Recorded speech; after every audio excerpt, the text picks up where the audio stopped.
ಕರ್ನಾಟಕ ರಾಜ್ಯ ಸರ್ಕಾರ ರಾಜ್ಯಾದ್ಯಂತ ಭಾರತೀಯ ಜನತಾ ಪಾರ್ಟಿಯ ನೇತೃತ್ವದಲ್ಲಿ ಪ್ರತಿಭಟನಾ ಸಭೆಗಳು ನಡೆದಿದೆ. ಆ ಬಳಿಕ ಪುತ್ತೂರಿನಲ್ಲಿ ಕೂಡ ಇವತ್ತು ಕಾರ್ಯಕ್ರಮವನ್ನು ಹಮ್ಮಿಕೊಂಡಿದ್ದೇವೆ.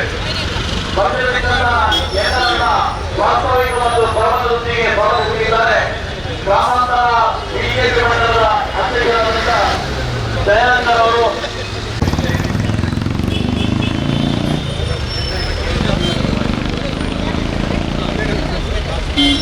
बोलो भारत माता की, भारतीय जनता पार्टी की।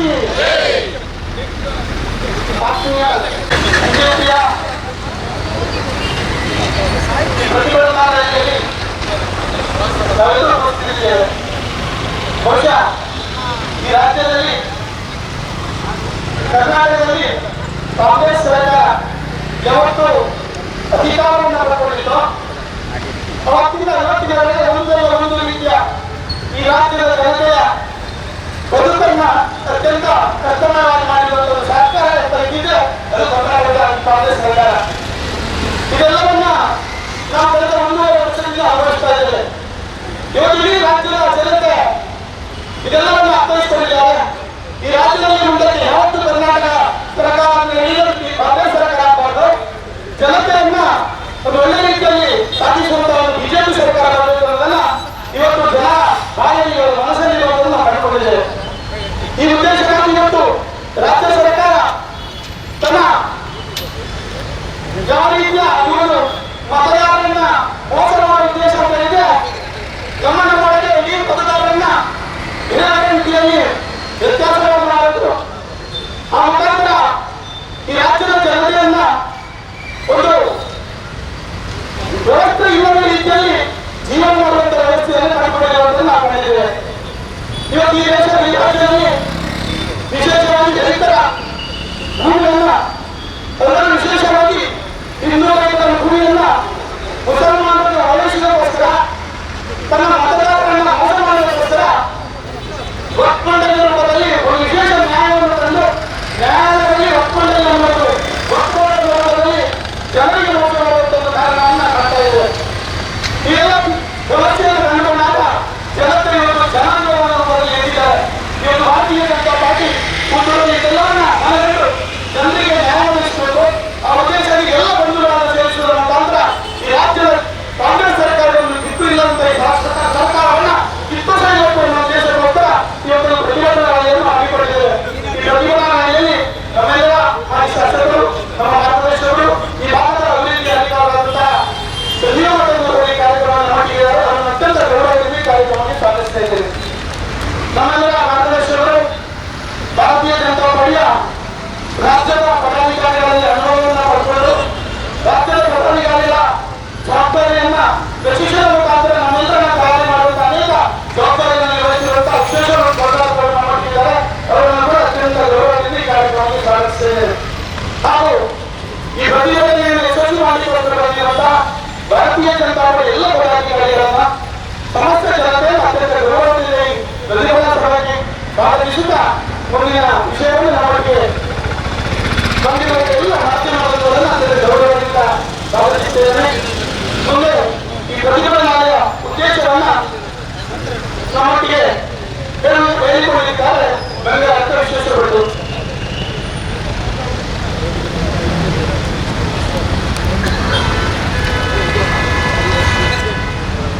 ಈ ಪ್ರತಿಭಟನಾ ಕಾರ್ಯಕ್ರಮದಲ್ಲಿ ಸಂಪರ್ಕಗೊಂಡಿರುವಂತಹ ಎಲ್ಲ ಭಾರತೀಯ ಜನತಾ ಪಕ್ಷದ ಕಾರ್ಯಕರ್ತ ಬಂಧುಗಳಿಗೆ ಹಾಗೂ ಸಾರ್ವಜನಿಕ ಮಿತ್ರರಿಗೆ ಅತ್ಯಂತ ಶಾಂತಿಯುತವಾಗಿರುವ ಕರ್ನಾಟಕ ರಾಜ್ಯವನ್ನು ರಾಜಕೀಯ ಲಾಭಕ್ಕಾಗಿ ಭೂಮಿ ದೇಶದ ಬೀಜವನ್ನು ಮುಚ್ಚಿ ಈ ರಾಜ್ಯವನ್ನ ಆತಂಕದ ಸ್ಥಿತಿಗೆ ತರುವಂತಹ ಹುನ್ನಾರವನ್ನು ಇವತ್ತು ವಕ್ಫ್ ಕಾಯ್ದೆಯಿರುವಂತ ಸಿದ್ದರಾಮಯ್ಯ ಸರ್ಕಾರ ಮಾಡ್ತಾ ಇದೆ.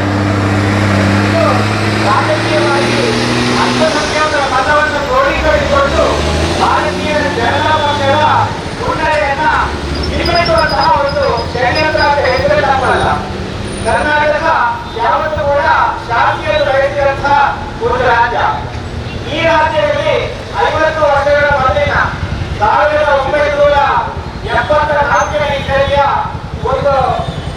ವಕ್ಫ್ ಕ್ರೆಡಿಟ್ ನೋಟಿಫಿಕೇಶನ್. ಇದು ಸತ್ಯವಾದ ಹೇಳಿಕೆ ಕೂಡ ಸಾರ್ವಜನಿಕ ವಲಯದಲ್ಲಿ ಸಂಸ್ಥೆ ಇದೆ. ಅದನ್ನು ಇಟ್ಕೊಂಡು ಸರ್ಕಾರ ಅದರ ಧ್ರುವೀಕರಣದ ಒಂದು ಪ್ರಯತ್ನವನ್ನು ಮಾಡ್ತಾ ಇದೆ.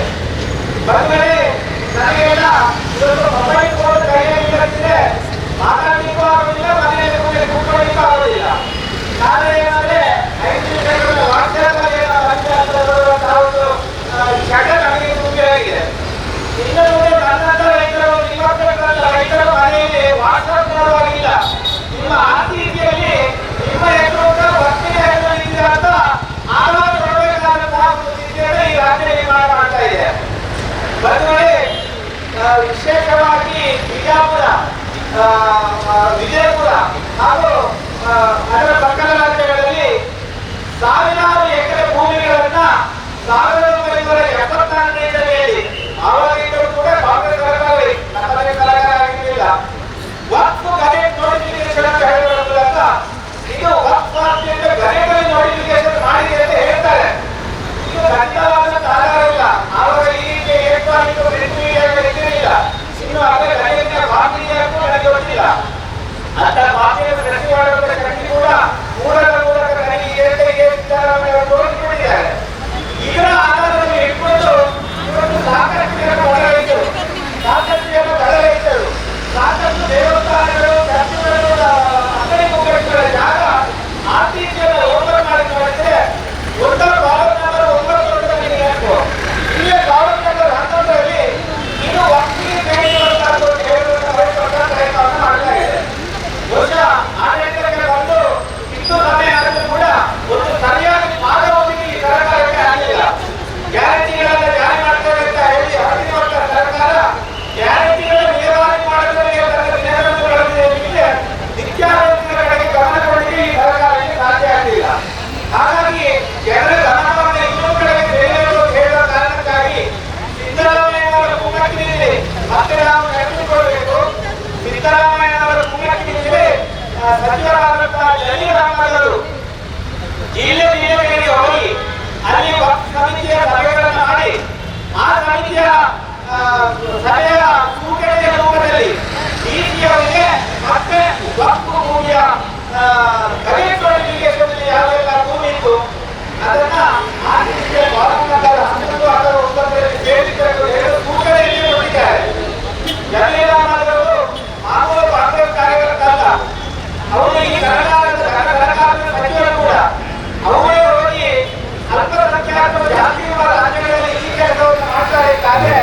ಇದು ಮುಂದಿನ ದಿನಗಳಲ್ಲಿ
ಸಿಗ್ತಾ ಇದೆ. 1974ರಲ್ಲಿ ಈ ಗಜೆಟ್ ನೋಟಿಫಿಕೇಶನ್ ಅಂತ ಹೇಳ್ತಾರೆ. ಈ ಗಜೆಟ್ ನೋಟಿಫಿಕೇಶನ್ ಆಗಿ ಇವತ್ತಿಗೆ 51 ವರ್ಷ ಆಗಿದೆ. ಯಾವ ಸರ್ಕಾರ ಇದರ ಬಗ್ಗೆ ಮಾತಾಡಿಲ್ಲ. ಇದನ್ನು ಜಾರಿ ಮಾಡ್ತೇವೆ ಮಾಡಬೇಕು ಅಂತ ಹೇಳಿದ್ರೆ ಯಾವುದೇ ಪ್ರಕ್ರಿಯೆ ಕೂಡ ಈ ಸರ್ಕಾರಗಳು ನಡೆದಿಲ್ಲ. ಆದ್ರೆ ಇವತ್ತು ಈ ಸರ್ಕಾರ ಎತ್ಕೊಂಡಿದೆ. ಇದರ ಲೋಪದೋಷಗಳು ಏನು ಅಂತ ಹೇಳಿದ್ರೆ ಈ ಮಾತು ತುಂಬಾ ವಿಧಾನಸಭೆಗಳು ಹೊರಗೆ ಚರ್ಚೆಗಳು ನಡೆದಿದೆ. ಸುಮಾರು ಸಾರ್ವಜನಿಕ ಸಂಘಟನೆಗಳು ಕೂಡ ಮೆಮೊರಂಡಮ್ ಮೂಲಕ ಸರ್ಕಾರದ ಗಮನವನ್ನು ಈ ಸಮಸ್ಯೆ ಬಗ್ಗೆ ಸೆಳೆದಿದೆ. ಉತ್ತರದ ರಾಜ್ಯಗಳಲ್ಲಿ ಕೂಡ ಯಾರೋ ಸುಪ್ರೀಂ ಕೋರ್ಟಿನ ಜಾಗ ಕೂಡ ವಕ್ಫ್ಗೆ ಸೇರಿದಂತೆ ಹೇಗೆ ನಡೆದಿದೆ ನನಗೆ. ಇದನ್ನು ಗಮನದಲ್ಲಿ ಇಟ್ಟುಕೊಂಡು ದೇಶದಲ್ಲಿ ಸುರಕ್ಷಿಸಬೇಕು, ಸಾಮರಸ್ಯ ಮತ್ತೆ ಸೌಹಾರ್ದತೆ ಬೆಳೆಸಬೇಕು, ಸಂಘರ್ಷವೇ ಆಡಳಿತಕ್ಕೆ ಸೂತ್ರ ಅಂತ ಹೇಳುವ ಕಾರಣದಲ್ಲಿ ನರೇಂದ್ರ ಮೋದಿ ಸರ್ಕಾರ ಈ ಪಾರ್ಲಿಮೆಂಟ್ ಸ್ಥಳದ ಕಡಿತಾ ಇರಬೇಕಾದ್ರೆ ವಕ್ಫ್ ಕಾಯ್ದೆಯಲ್ಲಿ ಸಮಸ್ಯೆ ಇದೆ. ವಕ್ಫ್ ಕಾಯ್ದೆಯನ್ನು ತಿದ್ದುಪಡಿ ಮಾಡಿಲ್ಲ ಅಂತಾದ್ರೆ ದೇಶಕ್ಕೆ ಗಂಡಾಂತರ ಇದೆ. ಆ ಕಾರಣಕ್ಕಾಗಿ ನಾವು ತಿದ್ದುಪಡಿ ಮಾಡ್ತೇವೆ ಅಂತ ಹೇಳಿ ಡ್ರಾಫ್ಟ್ ಅದಕ್ಕೆ ಕನ್ನಡ ಹೇಳ್ತೇವೆ ಅದನ್ನು ಮಂಡಿಸಿತ್ತು. ಅದಕ್ಕೆ ಇದೇ ಕಾಂಗ್ರೆಸ್ಸಿನವರು ಬಹಳ ಮೂಲವಿತ್ತು. ನೀವು ಅಲ್ಪಸಂಖ್ಯಾತರ ಹಕ್ಕನ್ನು ಕಟ್ಟಿದ್ದೀರಿ, ಅಲ್ಪಸಂಖ್ಯಾತರ ಹಣ ಮಾಡ್ತೀರಿ, ಏಕಪಕ್ಷೀಯವಾಗಿ ಸರ್ಕಾರವನ್ನು ನಡೆಸುವಂತ ಪ್ರಯತ್ನ ಮಾಡ್ತೀರಿ ಅಂತ ಹೇಳಿದರು. ಸರ್ಕಾರ ಗಲಾಟೆಗೆ ಹೊರಟಿದೆ. ನೆನಪಿಟ್ಕೊಳ್ಳಿ, ಬಹುಮತ ಇರುವಂತಹ ಕೇಂದ್ರ ಸರ್ಕಾರ ವಿರೋಧ ಪಕ್ಷ ಹೇಳಿರುವ ಕಾರಣಕ್ಕಾಗಿ ಜಂಟಿ ಪಾರ್ಲಿಮೆಂಟ್ ಅಲ್ಲಿ ಸಲ್ಲಿಸಿ ಅಂದ್ರೆ ಜೆಪಿಸಿ ಮುಂದೆ ಡ್ರಾಫ್ಟ್ ಕರಡು ಮಸೂದೆಯನ್ನ ಜೆಪಿಸಿ ಮುಂದೆ ಇಟ್ಟು ಅದರ ಅಧ್ಯಯನದ ನಂತರ ನಾವು ಪಾರ್ಲಿಮೆಂಟ್ ಅಲ್ಲಿ ಪಾಸ್ ಮಾಡ್ತೀವಿ ಅಂತ ಹೇಳಿದ್ದಾರೆ. ಇದೇ ಸಮಯದಲ್ಲಿ ಎಲ್ಲ ರಾಜ್ಯಗಳು ಕೂಡ ಇದು ಏನಾಗ್ತದೆ ಅಂತ ಕಾರ್ಯನಿರ್ವಹಿಸಿದ್ರೆ ಅದರ ಮಧ್ಯದ ದುರಾದನೆಯಲ್ಲಿ ಇವತ್ತು ಈ ಸರ್ಕಾರ ಹೋರಾಟಗಳನ್ನು ಶುರು ಮಾಡಿದೆ. ಈ ಹೋರಾಟಗಳನ್ನು ಶುರು ಮಾಡಿದೆ. ಸಾಮಾನ್ಯವಾಗಿ ಸರ್ವಧರ್ಮೀಯರ ಮೇಲೆ ಗೌರವ ಇರ್ತಿದ್ರೆ ಕನಿಷ್ಠ ಸಿದ್ದರಾಮಯ್ಯ ಸರ್ಕಾರಕ್ಕೆ ಕೇಂದ್ರದ ಡ್ರಾಫ್ಟ್ ಮಸೂದೆಯಲ್ಲಿ ಏನಿದೆ ಆ ಡ್ರಾಫ್ಟ್ ಮಸೂದೆ ಮಂಜೂರಾದ ಮೇಲೆ ಏನಾಗ್ತದೆ ಅಂತ ಹೇಳಿ ಕಾಯುವಂತ ಒಂದು ಪ್ರಯತ್ನವನ್ನು ಮಾಡಬಹುದಿತ್ತು. ಅದನ್ನು ಕೂಡ ಈ ಸರ್ಕಾರ ಮಾಡಿಲ್ಲ. ಇವತ್ತು ಈ ರೀತಿಯ ಸಂಘಟನೆಗಳನ್ನು ಮಾಡುವುದರ ಮೂಲಕ ಇಡೀ ದೇಶದ ರಾಜ್ಯದಲ್ಲಿರುವ ರೈತರು ಆತ್ಮಹತ್ಯೆ ಬರುವಂತ ಸೃಷ್ಟಿಯಾಗುತ್ತೆ. ಕರ್ನಾಟಕದಲ್ಲಿ ನೆನಪಿದೆ ತುಂಬಾ ಮತಗಟ್ಟೆಗಳು, ವಿಶೇಷವಾಗಿ ಕರಾವಳಿಯಲ್ಲಿ ತುಂಬಾ ಮತಗಟ್ಟೆಗಳು ಮತಗಟ್ಟೆಗಳನ್ನು ಸುತ್ತಾಗಿದೆ. ಖಂಡಿತವಾಗಿ ಈ ರೀತಿಯ ವಕ್ಫ್ ಕಾಯ್ದೆಯ ಮೂಲಕ ಘರ್ಷಣೆಯನ್ನು ಸೃಷ್ಟಿ ಮಾಡಿದರೆ ಈ ಸರ್ಕಾರಕ್ಕೆ ಮುಂದೆ ಈ ಆಡಳಿತವನ್ನ ಸಾರ್ಥಕವಾಗಿ ಮಾಡಲಿಕ್ಕೆ ಸಾಧ್ಯ ಆಗುವುದು ನನಗೆ ಅರ್ಥವಿಲ್ಲ. ನಾವು ರೈತರು ವಿಶೇಷವಾಗಿ ಜಾಗೃತರಾಗಬೇಕು. ಯಾವ ರೈತರ ಸಂಘಟನೆ ಕಾಂಗ್ರೆಸ್ ಮೇಲೆ ರೈತರನ್ನು ಹೇಗೆ ಅಂತ ನನಗೆ ಗೊತ್ತಿಲ್ಲ. ಅವರಿಗೂ ಕೂಡ ಮಾನ ಮರ್ಯಾದೆ ದೇಶದ ಬಗ್ಗೆ ಕಾಳಜಿದ್ರೆ ಅವರು ಕೂಡ ಇದನ್ನು ಪ್ರತಿಭಟನೆ ಮಾಡಿ, ಯಾಕೆಂದ್ರೆ ನಮ್ಮ ಭವಿಷ್ಯದಲ್ಲಿ ನಮ್ಮ ಮಕ್ಕಳಿಗೆ ಭೂಮಿ ಇದೆಯೋ ಇಲ್ಲ ಅಂತ ಹೇಳುವಂತ ಒಂದು ಸಂಶಯ ಸೃಷ್ಟಿ ಆಗುವಂತಹ ಒಂದು ಪ್ರಯತ್ನ ಇವತ್ತು ನಡೀತಾ ಇದೆ. ಎಲ್ಲೂ ಇದಕ್ಕೆ ಸಾರ್ವಜನಿಕ ಹೋರಾಟವನ್ನು ಮಾಡಬೇಕಾದಂತ ಅವಶ್ಯಕತೆ ಇದೆ. ಇದು ಮಾಡಿಲ್ಲ ಅಂತಾದ್ರೆ ಖಂಡಿತವಾಗಿ ಮುಂದಿನ ದಿನ ನೀವು ಅಡಿಕೆ ಹೆಚ್ಚಾ ಇರೋದ್ರಿಂದ ನಿಮ್ಮದಲ್ಲ, ನೀವು ಎದ್ದು ಹೋಗಿ ಇನ್ನೊಬ್ಬರಿಗೆ ಎದ್ದು ಈ ಸರ್ಕಾರ ಯಾರು ಆಶ್ಚರ್ಯ ಪಡಬೇಕಾದಂತ ಸಂಗತಿ ಇಲ್ಲ. ಮತ್ತೆ ಇವತ್ತು ಈ ಹೋರಾಟಗಳ ಮೂಲಕ ಈ ರಾಜ್ಯದಲ್ಲಿ ಸೃಷ್ಟಿ ಮಾಡುವಂತಹ ಆತಂಕ ಏನಿದೆ, ಇದರ ಉನ್ನಾರ ಏನಿಲ್ಲ. ಸಿದ್ದರಾಮಯ್ಯ ಸರ್ಕಾರಕ್ಕೆ ರಾಜ್ಯದಲ್ಲಿ ಒಂದು ಆಕ್ರೋಶ ಸೃಷ್ಟಿಯಾಗಿದೆ. ಸಿದ್ದರಾಮಯ್ಯ ಸರ್ಕಾರಕ್ಕೆ ಕಾಂಗ್ರೆಸ್ ಪಕ್ಷದ ಒಳಗೆ ಬಹಳವಾದ ಒಂದು ಆಕ್ರೋಶ ಸೃಷ್ಟಿಯಾಗಿದೆ. ಸಿದ್ದರಾಮಯ್ಯ ಸರ್ಕಾರಕ್ಕೆ ಭ್ರಷ್ಟಾಚಾರದ ಕಾರಣಕ್ಕಾಗಿ ಕೂಡ ಒಳ್ಳೆಯ ವಿಚಾರಗಳ ಮೂಲಕ ಜನವಿರೋಧಿ ಅಲೆ ಸೃಷ್ಟಿಯಾಗಿದೆ. ಇದನ್ನ ಡೈವರ್ಟ್ ಮಾಡುವಂತಹ ಒಂದು ಪ್ರಯತ್ನಕ್ಕೆ ಬೇಕಾಗಿ ಈ ಪ್ರಯತ್ನಗಳು ನಡೆದಿದೆ. ಇದನ್ನ ಭಾರತೀಯ ಜನತಾ ಪಾರ್ಟಿ ಮಾತ್ರವಲ್ಲ, ಸಾರ್ವಜನಿಕ ಬಂಧುಗಳು ಮನದ ಉತ್ತರ ಕಟ್ಟಿಸಬೇಕಾದ ಅನಿವಾರ್ಯ ಆಗಿದೆ. ಈ ಸಂಘಟನೆಗಳನ್ನು ಮಾಡಿದ್ದಾರೆ ಅಂತ ಗೊತ್ತಾದ ಮೇಲೆ ಇವತ್ತು ಚುನಾವಣೆಯಲ್ಲಿ ಕೂಡ ಚುನಾವಣೆಗಳಲ್ಲಿ ಏನಾದರೂ ಲಾಭ ಬರಬಹುದು ಅಂತ ಹೇಳುವ ಪ್ರಯತ್ನ ಮೂಲಕ ಆಗಿರುವುದು. ಇದನ್ನೇನಾದರೂ ಮಾಡಿದ್ರೆ ಮುಂದಿನ ದಿನಗಳಲ್ಲಿ ಈ ಅಶಾಂತಿಯ ಮುಂದೆ ಹೋಗಿ ಕೈ ಮೀರಬಹುದು ಅಂತ ಹೇಳುವ ಕಾರಣಕ್ಕಾಗಿ ಸಿದ್ದರಾಮಯ್ಯನವರು ನಿನ್ನೆ ಒಂದು ಆದೇಶ ಹೊರಡಿಸಿದ್ದಾರೆ. ನಾವು ಹುಟ್ಟಲ್ಲ ಅಂತ ಅದನ್ನ ಮನೆಯಲ್ಲಿ ಅಂತ ಹೇಳಿದ್ದಾರೆ. ನೆನಪಿಡಬೇಕು, ಸಿದ್ದರಾಮಯ್ಯನವರ ಮಾತನ್ನು ಯಾರು ನಂಬಬೇಕಾದ ಅಗತ್ಯ ಇಲ್ಲ. ಸಿದ್ದರಾಮಯ್ಯನವರು ಮೌಖಿಕವಾಗಿ ಆದೇಶ ಕೊಟ್ಟಿದ್ರೆ ಲಿಖಿತ ಆದೇಶವನ್ನು ರದ್ದು ಮಾಡಿದ್ದಾರೆ ಅಂತ ಹೇಳುವಂತಹ ನನಗೆ ಮುಖ್ಯ ಅನಿಸಿದೆ. ಇದು ಆಗುವವರೆಗೆ ನಮ್ಮ ಕಡೆಯಿಂದ ನಿರಂತರ ಹೋರಾಟಗಳು ನಡೆಸಿ ಈ ಹೋರಾಟದಲ್ಲಿ ಯಶಸ್ಸು ಸಿಕ್ಕಿ ಯಾರಿಗೆಲ್ಲ ಭೂಮಿಯನ್ನು ಕಳ್ಕೊಳ್ಳುವಂತಹ ಆತಂಕ ಸೃಷ್ಟಿಯಾಗುತ್ತೆ ಆ ಆತಂಕ ಮಾಯ ಆಗುವುದರಲ್ಲಿ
ಶಾಂತಿಯನ್ನು ನುಂಗುವಂತ ಈ ಒಂದು ಬೃಹತ್ ಜಾಲದ ವಿರುದ್ಧ ನಡೆಯುತ್ತಿರುವಂತಹ ರಾಜ್ಯ ವ್ಯಾಪ್ತಿಯ ಈ ಒಂದು ಪ್ರತಿಭಟನೆ ನೇತೃತ್ವ ವಹಿಸುವಂತ ನಮ್ಮ ಮಂಡಲದ ಅಧ್ಯಕ್ಷರಾದ ದಯಾನಂದ ಶೆಟ್ಟಿ ಉಜಿರ್ಮಾರ್ ಅವರೇ, ನಗರ ಮಂಡಲದ ಅಧ್ಯಕ್ಷರಾದ ಶಿವಕುಮಾರ್ ಅವರೇ, ಈಗಾಗಲೇ ನಮ್ಮನ್ನು ಉದ್ದೇಶಿಸಿ ಮಾತಾಡಿದಂತ ಹಿರಿಯರಂತ ಬಂಗಾರಕ ವಿಶ್ವೇಶ್ವರ ಭಟ್ ಅವರೇ, ನಗರಸಭೆಯ ಅಧ್ಯಕ್ಷರಾದ ಲೀಲಾವತಿ ಅವರೇ, ಜಿಲ್ಲಾ ಉಪಾಧ್ಯಕ್ಷರಾದ ಪ್ರಶಾಂತ್ ಮಾಡ್ತಾ ಹಾಗೂ ಕಾರ್ಯದರ್ಶಿಯಾದಂತ ವಿದ್ಯಾ ಗೌರಿ ಅವರೇ, ಹಿರಿಯಂತ ಅಪ್ಪಯ್ಯಣ್ಣ ತಿಮ್ಮಪ್ಪಣ್ಣ, ನಮ್ಮ ಸಾಜ ಆಡುವ ಎಲ್ಲ ನಮ್ಮ ಸುಭಾಷಣ್ಣ ಗುಡಿಯ ರಾಧಾಕೃಷ್ಣ ಉಲ್ಲೇಖ ಮಾಡಬಲ್ಲವಂತ ಹಲವಾರು ಹಿರಿಯ ನಾಯಕರೇ, ಮಾಧ್ಯಮದ ಬಂಧುಗಳೇ, ಕಳೆದ 1.5 ವರ್ಷದಲ್ಲಿ ಭಾರತೀಯ ಜನತಾ ಪಾರ್ಟಿ ನಿತ್ಯ ನಿರಂತರ ಇವತ್ತು ಬೀದಿಗೆ ಹೋರಾಟ ಮಾಡ್ತಾ ಇದೆ.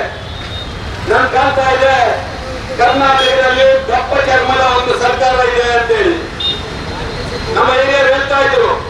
ಒಂದು ಕೋಣ ಕೆಸರಲ್ಲಿ ಬಿದ್ದಿದ್ರೆ ಇಲ್ಲಿ ಯಾವುದೋ ಒಂದು ತಂಬೂರಿ ಬಾರಿಸಿದ್ರೆ ಅದನ್ನು ಆ ಕೋಣ ಎಲ್ಲಿಯೋ ತಂಬೂರಿ ಬಾರಿಸ್ತಾ ಇದ್ದಾರೆ ಅಂತೇಳಿ ಭಾವಿಸ್ತಾ ಇದ್ದಾರೆ. ಈ ಸಿದ್ದರಾಮಯ್ಯನವರಿಗಾಗಿ ಕೋಣನ ಮುಂದೆ ತಂಬೂರಿ ಬಾರಿಸಿದಾಗಿ ಒಂದು ಈ ಭಾರತೀಯ ಜನತಾ ಪಾರ್ಟಿಯ ಹೋರಾಟಗಳು ಆಗ್ತಾ ಇದೆ ಅಂತೇಳಿ ನನ್ನ ಮನಸ್ಸಲ್ಲಿ ಹೋಗಿದೆ.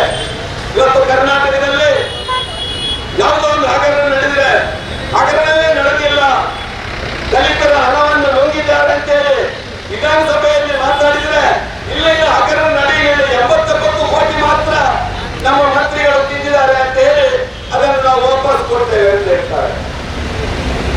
ಮೈಸೂರಿನ ಮೂಡಾದಲ್ಲಿ ನನ್ನ ಹೆಂಡತಿಯ ಸೈಟ್ಗೆ ಬರ್ತಿರ್ಲಿಲ್ಲ, ಬಿಜೆಪಿ ಅವರು ಕೊಟ್ಟಿದ್ದಾರೆ 14 ಸೈಟು ಅಂತ ಹೇಳಿ ಮತ್ತೆ 14 ಸೈಟ್ ಅನ್ನು ವಾಪಸ್ ಕೊಡ್ತಾರೆ. ಇವತ್ತು ವಕ್ತಲ್ಲಿ ಯಾವುದೇ ನಡೆದಿಲ್ಲ, ನಾನು ನೋಟಿಸ್ ಮಾಡಿದರೆ ವಾಪಸ್ ತೆಗೆದುಕೊಳ್ತೇನೆ ಅಂತ ಹೇಳಿದ್ದಾರೆ. ಕರ್ನಾಟಕದಲ್ಲಿ ಸಿದ್ದರಾಮಯ್ಯನವರು ನೀವತ್ತು ಕಾನೂನು ತನ್ನಿ ಕಲ್ಲ ಕರ್ತದನ್ನು ವಾಪಸ್ ಕೊಟ್ಟಿದ್ದಾರೆ, ಅದನ್ನು ನಾವು ಕೈ ಬಿಡ್ತೇವೆ. ಆ ಕಲ್ಲನೆ ಅಲ್ಲ ಅಂತ ಹೇಳ್ತೇವೆ. ಭ್ರಷ್ಟಾಚಾರ ನಡೆದಿದೆ, ಆ ದುಡ್ಡು ವಾಪಸ್ ಬಂದಿದೆ, ಅಲ್ಲಿ ಭ್ರಷ್ಟಾಚಾರವೇ ನಡೆಯಲಿಲ್ಲ ಅಂತೇಳಿ ಹೊಸ ಕಾನೂನನ್ನು ತಂದಿ ಸಿದ್ದರಾಮಯ್ಯನವರೇ ನೀವು ಕಳೆದ 1.5 ವರ್ಷದಲ್ಲಿ ಇದನ್ನೇ ಮಾಡ್ತಾ ಇದ್ದೀರಿ. ಜನ ಇವತ್ತು ಕತ್ತಲೆಯಲ್ಲಿದ್ದಾರೆ, ರೈತರು ಇವತ್ತು ಬೀದಿಗಿಳಿದು ಹೋರಾಟ ಮಾಡ್ತಾ ಇದ್ದಾರೆ.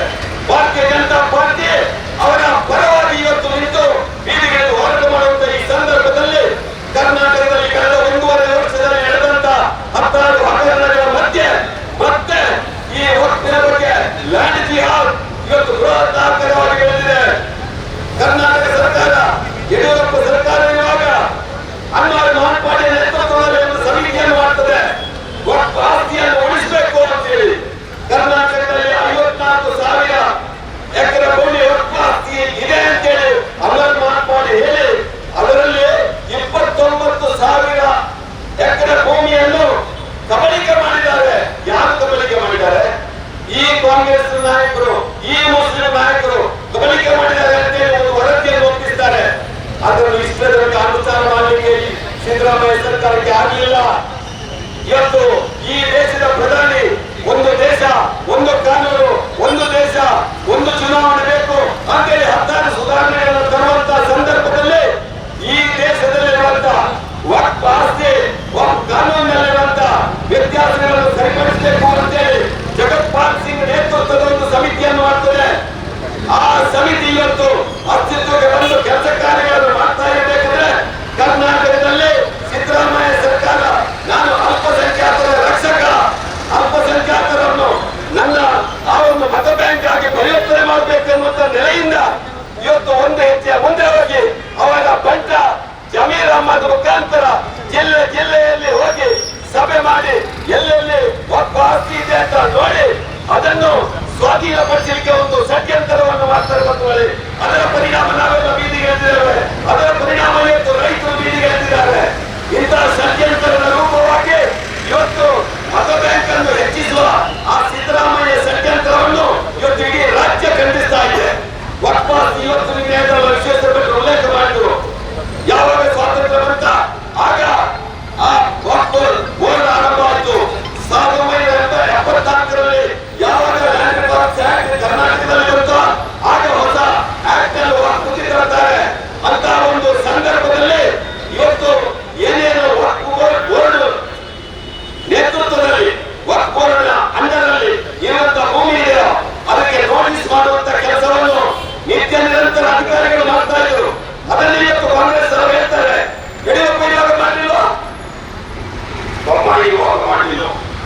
ಈ ಸಿದ್ದರಾಮಯ್ಯ ಹೇಳುವಂಥದ್ದು. ಎಲ್ಲ ಮಾಡಿದ್ದಾರೆ ಸ್ವಾಮಿ. ಸಿದ್ದರಾಮಯ್ಯನ ಹಾಗೆ ವಿಧಾನಸೌಧದಲ್ಲಿ ಕೂತು ಜಮೀರ್ ಅಹ್ಮದ್ ಮಂತ್ರಿ ನೀನು ಜಿಲ್ಲೆಗೆ ಹೋಗಿ ನೋಟಿಸ್ ಮಾಡುವಂತೇಳಿ ಯಾವುದೇ ಮುಖ್ಯಮಂತ್ರಿಗಳು ಹೇಳಿಲ್ಲ. ಇದು ಅಧಿಕಾರಿಗಳಲ್ಲಿ ಆಗಿದೆ. ನೆನಪಿದೆ, ಯಾವುದೋ ಅಧಿಕಾರಿ ಮಾಡಿದ್ದನ್ನು ಇವತ್ತು ಬಿಜೆಪಿ ಅವರ ತಲೆಗೆ ಕಟ್ಟುವಂತ ಕೆಲಸವನ್ನು ಸಿದ್ದರಾಮಯ್ಯ ಮಾಡ್ತಾ ಇದ್ದಾರೆ. ಇವತ್ತು ಕರ್ನಾಟಕದಲ್ಲಿ ಅಯ್ಯಪ್ಪ ಸ್ಮಾರಕಗಳು, ಬಿಜಾಪುರದ ಗೋಲಗುಂಬಸ್ಗೆ ಕೂಡ ಇವತ್ತು ಅಪಾಯ ಕಾದಿದೆ.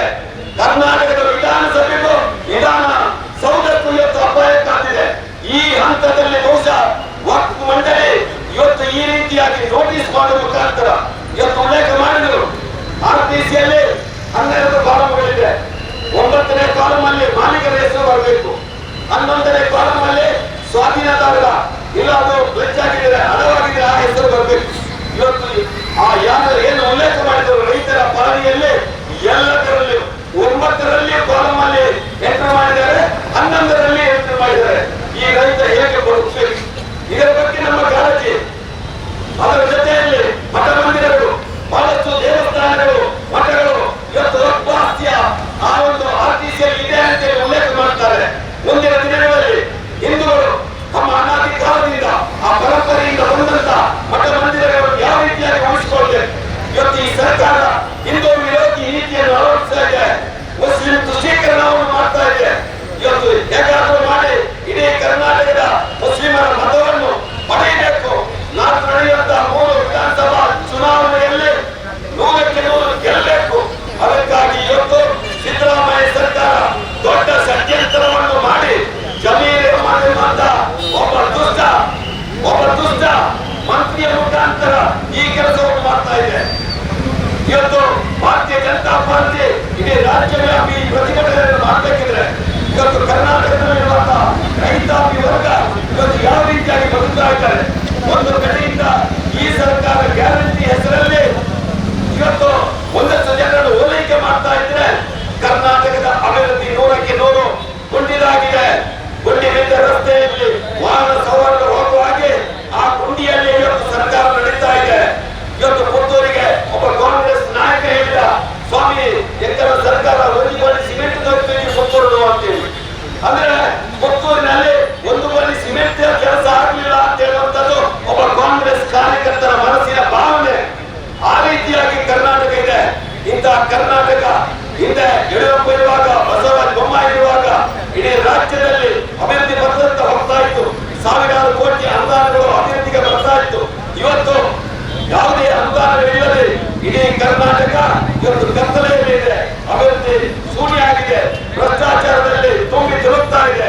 ಇಂತಹ ಒಂದು ಪರಿಸ್ಥಿತಿಯಲ್ಲಿ ವಕ್ಫ್ ಬೋರ್ಡ್ ಮುಖಾಂತರ ಇವತ್ತು ಇಂಥ ರೈತರ ಭೂಮಿಯನ್ನು ಕಬಳಿಸುವಂತ ಕೆಲಸ ಮಾಡ್ತಾ ಇದೆ. ಇದಕ್ಕೆ ನಾವು ಇವತ್ತು ಸಾರ್ವತ್ರಿಕವಾಗಿ ಪ್ರತಿಭಟನೆ ಮಾಡುವ ಮುಖಾಂತರ ರೈತರ ಪರವಾಗಿ ನಾವಿದ್ದೇವೆ ಅಂತ ಹೇಳುವಂತ ಮುಖಾಂತರ ಇವತ್ತು ನಾವು ವಿಶೇಷವಾಗಿ ಆಗ್ರಹ ಮಾಡುವಂತದ್ದು, ಇವತ್ತು ಏನೇನು ಸರ್ಕಾರ ವಕ್ಫ್ ಬೋರ್ಡ್ ಆಸ್ತಿ ಅಂತ ಇದೆಯಾ ಇದನ್ನು ಸರ್ಕಾರ ನೇರವಾಗಿ ವಶಪಡಿಸಿಕೊಳ್ಬೇಕು. ಇವತ್ತು ಇಡಿ ಮುಖಾಂತರ ತನಿಖೆ ಮಾಡಬೇಕು. ಜಮೀರ್ ಅಹ್ಮದ್ ಅವರನ್ನು ಇವತ್ತು ಕ್ಯಾಬಿನೆಟ್ ಇಂದ ವಜಾ ಮಾಡಬೇಕು. ಇದು ನಮ್ಮೆಲ್ಲರ ಆಗ್ರಹ. ಇದು ಆಗದೇ ಇದ್ರೆ ಭಾರತೀಯ ಜನತಾ ಪಾರ್ಟಿ ಖಂಡಿತ ಕೈಗೊತ್ತಿ ಕೂತ್ಕೊಳ್ಳುವಂತ ಪಾರ್ಟಿ ಅಲ್ಲ. ಬೀದಿಗಿಳಿದು ನಿರಂತರ ಹೋರಾಟಕ್ಕೆ ನಾವು ಸಜ್ಜಾಗಿದ್ದೇವೆ ಎನ್ನುವಂತ ಸಂದೇಶವನ್ನು ಕೊಟ್ಟ ಈ ಒಂದು ಪ್ರತಿಭಟನಾ ಸಭೆಯಲ್ಲಿ ಉಪಸ್ಥಿತಿರುವಂತ ಎಲ್ಲ ಬಂಧುಗಳಿಗೆ ಮತ್ತೊಮ್ಮೆ ಅಭಿನಂದನೆಯನ್ನು ಸಲ್ಲಿಸಲು ಮಾತನಾಡುತ್ತೇನೆ. ಜೈ ಭಾರತ್ ಮಾತಾ ಕಿ ಈ ಕಾರ್ಯಕ್ರಮದಲ್ಲಿ ಧನ್ಯವಾದ ಸಮರ್ಪಣೆಯ ಬಳಿಕ ದಕ್ಷಿಣ ಕನ್ನಡ ಜಿಲ್ಲಾಧಿಕಾರಿಗಳಿಗೆ ಕಾರ್ಯದರ್ಶಿಗಳು ಮತ್ತು ಇತರ ಜವಾಬ್ದಾರಿಯವರು ನಮ್ಮ ಜೊತೆ ತಾಲೂಕು ಕಚೇರಿಗೆ ಬರಬೇಕು. ಉಳಿದಂತೆ ಬಾಕಿಯವರು ಕಾರ್ಯದರ್ಶಿಗಳು ಈಗ ಧನ್ಯವಾದ ಸಮರ್ಪಣೆ.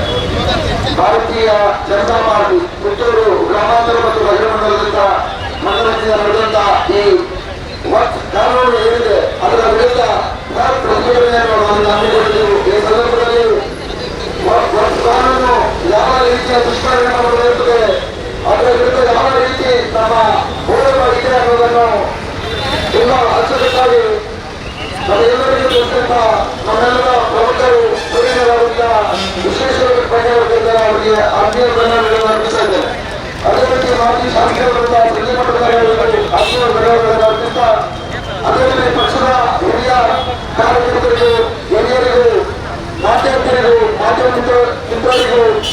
ಮಹಾರಾಜರು ಎಲ್ಲರಿಗೂ ಒಂದೇ ಮಾತಿನಲ್ಲಿ ಧನ್ಯವಾದಗಳನ್ನು ಅರ್ಪಿಸ್ತಾ ಇದ್ದೇನೆ.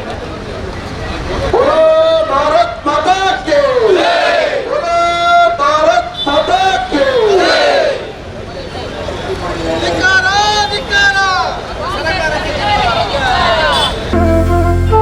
ಅತ್ತೆ, ಇದು ನನ್ನ ಬರ್ಡೇ ಗಿಫ್ಟ್. ಇದೆಲ್ಲ ಜೀವನದಲ್ಲಿ ನನಗೋಸ್ಕರ ತಗೊಂಡ್ಬಂದಿದ್ದಾರೆ. ನಿನ್ ಮೇಲೆ ತುಂಬಾ ಚೆನ್ನಾಗಿ ಕಾಣುತ್ತೆ. ಇದು ತುಂಬಾ ಚೆನ್ನಾಗಿದೆ ಅಲ್ವಾ? ತುಂಬಾ ಚೆನ್ನಾಗಿದೆ.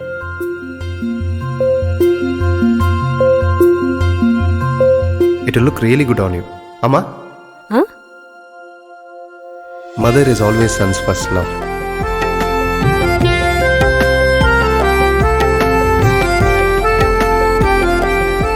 ಪ್ರತಿ ಪೀಳಿಗೆಯ ಪ್ರೀತಿಯ ಮಳಿಗೆ GL ಆಚಾರ್ಯ ಜ್ಯುವೆಲರ್ಸ್.